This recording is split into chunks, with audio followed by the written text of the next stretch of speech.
Hi, my name is Tony Macaluso, and I'm the author of the forthcoming book, Secret Spaces Atop Chicago, A Cultural History of the Urge to Climb Above the City.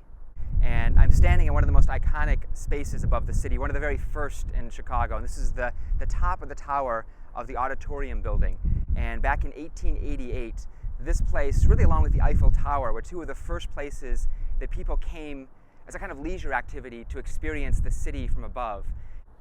So part of the thrill, though, of coming to these spaces, both historically and also today, is the journey getting there. In many of these spaces, it's a bit of a roundabout process. This space actually was pretty remarkable. When it opened in 1889, it was, first of all, the longest elevator shaft in the world.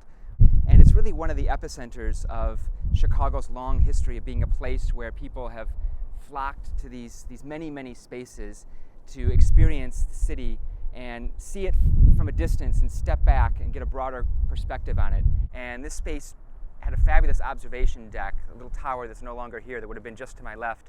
But it drew everyone from visiting royalty to journalists from all over the world to people who came here for the World's Fair, and this was one of the top destinations. And many, many fascinating events took place here, and it's emblematic of the many spaces we're exploring in this book.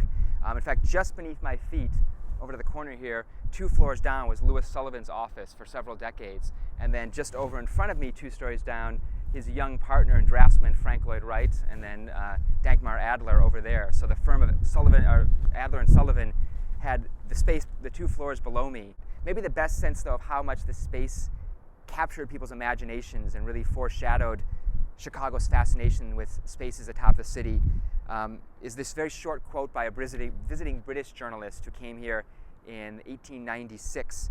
So he writes, "Go first up into the tower of the auditorium, and in front, nearly 300 feet below, lies Lake Michigan. But then turn around and look at Chicago, the other direction to the west, and you might be on a central peak in the Alps. All about you they rise, the mountainous buildings, and you're almost surprised to see no snow on them.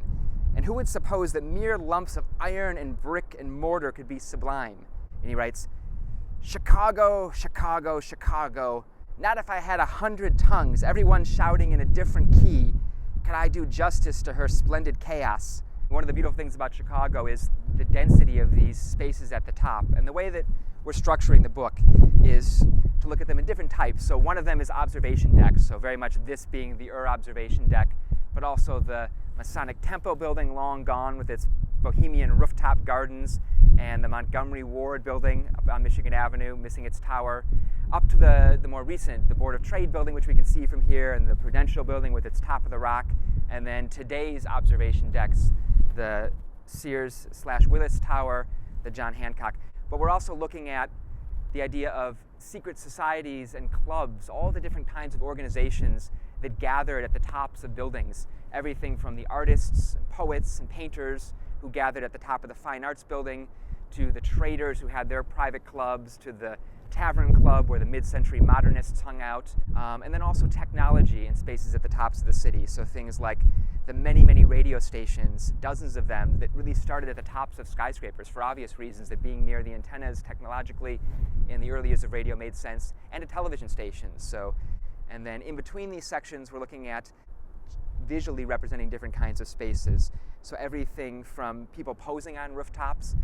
We're also having photo essays about things like the beacons and signs and the mechanisms that sort of turn building tops into kind of signals for the street below. And then finally, we're ending with an exploration of some of the new trends in building of spaces at the tops of buildings, from using the tops of buildings for green roofs and garden spaces to performance spaces like the new Logan Art Center down in Hyde Park. To make some of the most fascinating spaces historically have now become somewhat neglected, sort of forgotten, shuttered spaces. So one of our goals is to really open them back up